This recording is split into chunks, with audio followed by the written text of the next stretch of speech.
Odell Beckham Jr. Discussion, and I said, I think what's hurting Antonio Brown, there's a story out today that only 3 teams were interested, meaning 28 teams are not interested in arguably the best wide receiving talent in football.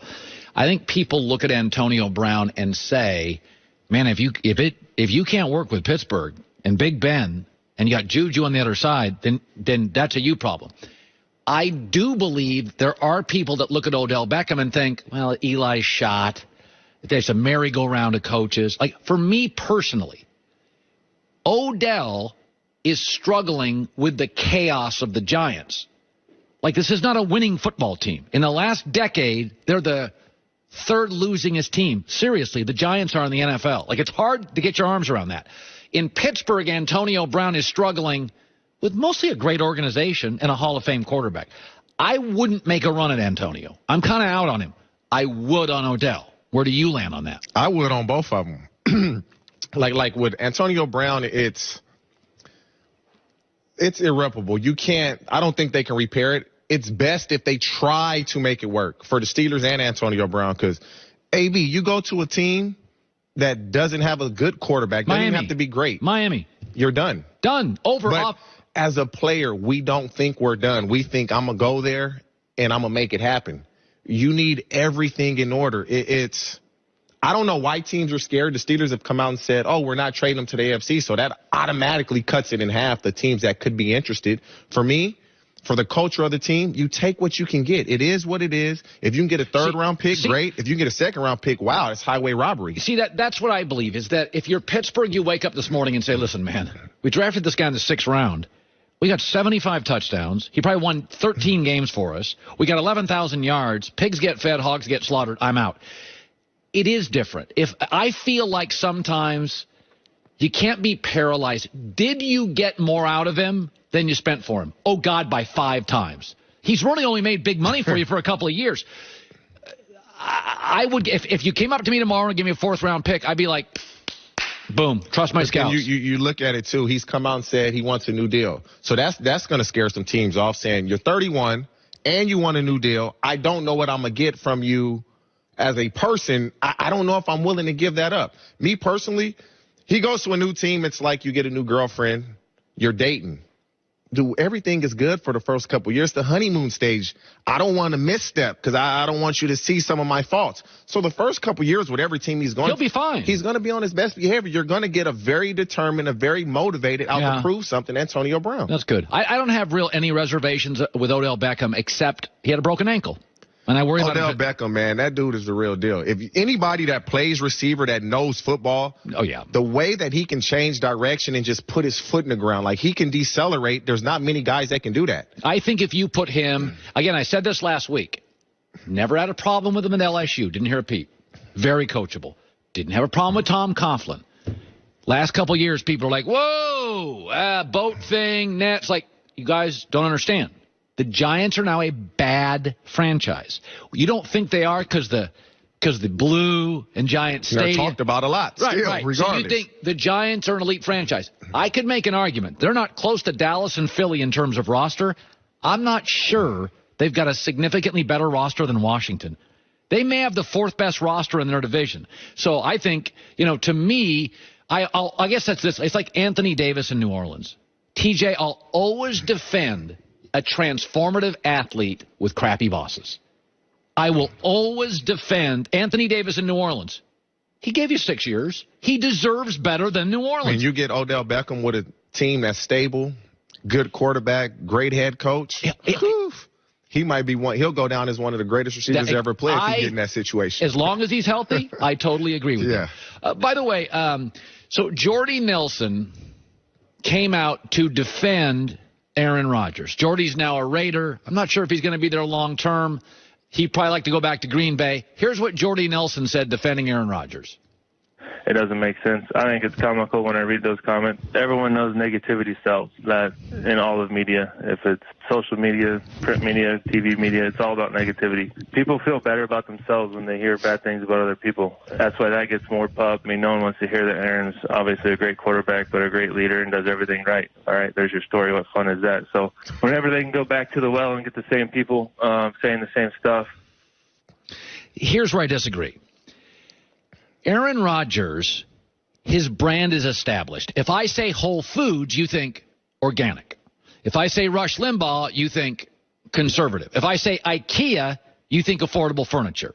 If I say Aaron Rodgers, you think talented and polarizing. That's what I think. It's been established. Like, it doesn't matter if I rip him or Jordy compliments him.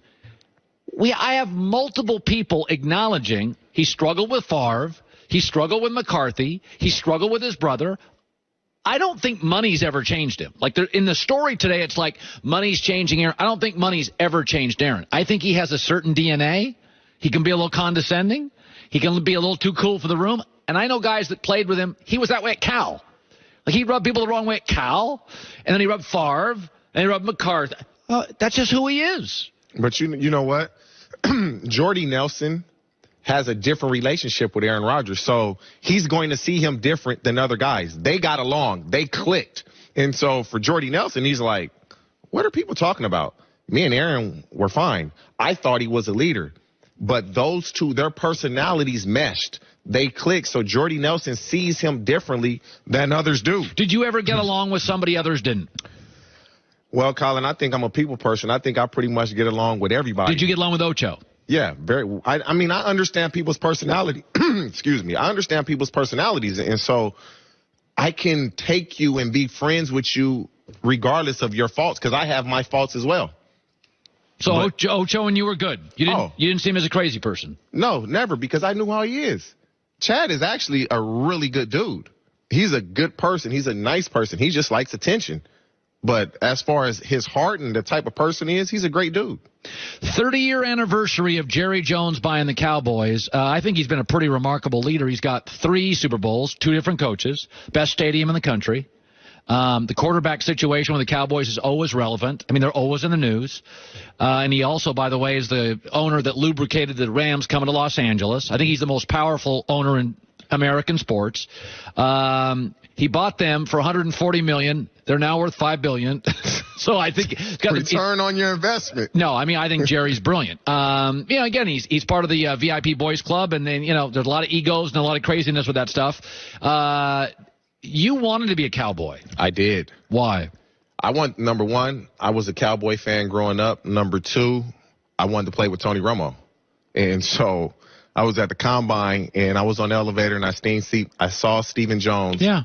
And I said, man, I want to come play with the Cowboys. And he's like, oh, man, if we hadn't traded for Roy Williams, then we could probably make it happen. But they had traded for Roy Williams, so that wasn't going to happen. But I always thought Tony Romo was a really good quarterback. He was. I wanted to play with him. Yeah. It's funny about the Cowboys. You look at the Cowboys and you think they're kind of dysfunctional. But we were talking this morning.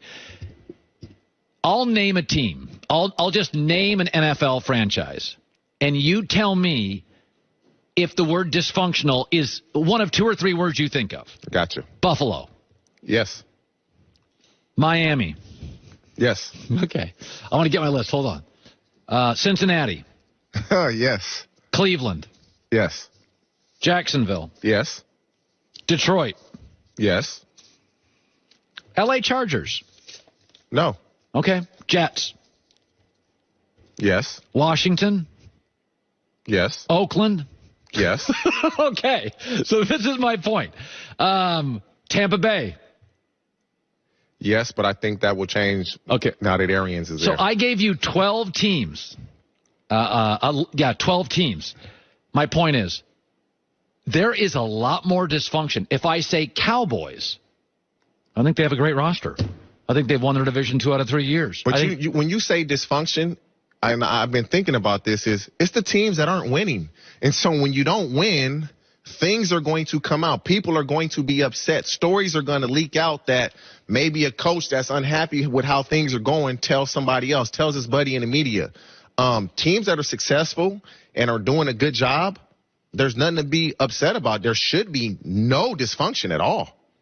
Do you think the Cowboys are well run since Jerry bought them? Yeah, you know why they're well run? We talk about them regardless if they're winning or losing. His players seem to really love him. He backs his players. Great facilities. And so forward thinking. I mean, you look at when they built that stadium. Dude, everybody, when you drive into a stadium, you get let out in the parking lot, you walk to the locker room. The Cowboy Stadium was the first one where the bus took you straight to the locker room. You got off the bus and walked right into the locker room. We saw that like, man, the big TV screen. So he's forward thinking, and the Cowboys are always talked about. By the way, you hung out with Dak recently. Yeah, I saw him, I want to say Friday. What'd you guys talk about? Just working out, and I just gave him my opinion. I said, you know, and if he's watching this, he'll know it's better to eat a bunch of small meals than one large meal. Get your money, but be smart. Be smart. You'd rather be the Cowboy quarterback than not be the Cowboy quarterback was basically the gist of the conversation. So take 22 instead of a monster 28, and in the end, you'll get a second for your deal. Yes, I'd rather eat 4 times a day than once a day. And what was his response to that? I think when I said that, the analogy, he looked at me and was like, makes a lot of sense. Let's hope he was listening. We like the Cowboys to be relevant. TJ, good seeing you, bud. Thank you. Joy with the news. No.